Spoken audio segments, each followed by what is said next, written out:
Assalamualaikum warahmatullahi wabarakatuh. Saya Aufa Saya Alvan dan kita akan mempresentasikan tentang pengaruh sistem tanam paksa oleh Van den Bosch.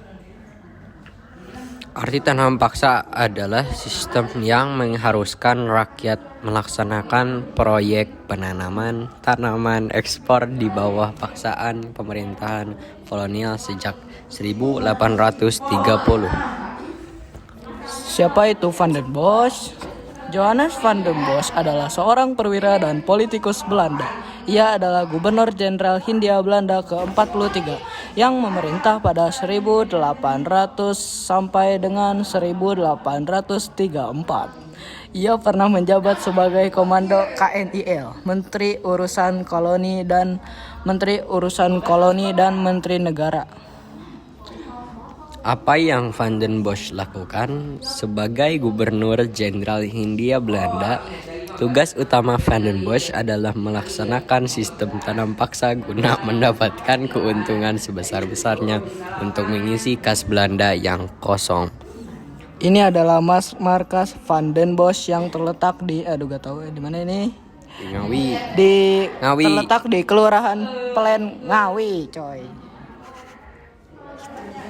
Fakta markas Van den Bosch. Jakarta Benteng Van den Bosch atau yang lebih dikenal dengan Benteng Pendem adalah sebuah benteng yang terletak di Kelurahan Pelem Ngawi, Jawa Timur.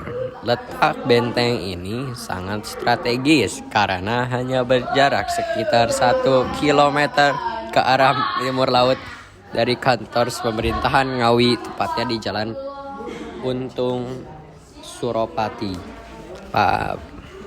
Pada abad ke-19 sebelum benteng ini dibangun, tempat ini merupakan pertahanan Belanda saat Perang Diponegoro dan menjadi pusat perdagangan di Jawa Timur. Kemudian pada tahun 1839 sampai 1845 bangunan ini didirikan dan dihuni oleh 250 orang tentara bersenjata dan 60 orang kavaleri yang dipimpin oleh Johannes van den Bosch. Kapan berakhirnya sistem tanam paksa? Sistem tanam paksa Belanda berakhir di Indonesia pada 1870 setelah mendapat protes dari Menteri Jajahan Belanda Engelbertus de Waal.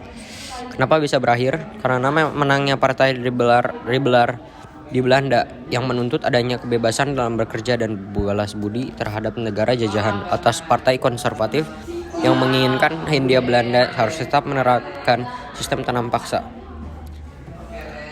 Sekian dari kami, terima kasih. Wassalamualaikum warahmatullahi wabarakatuh.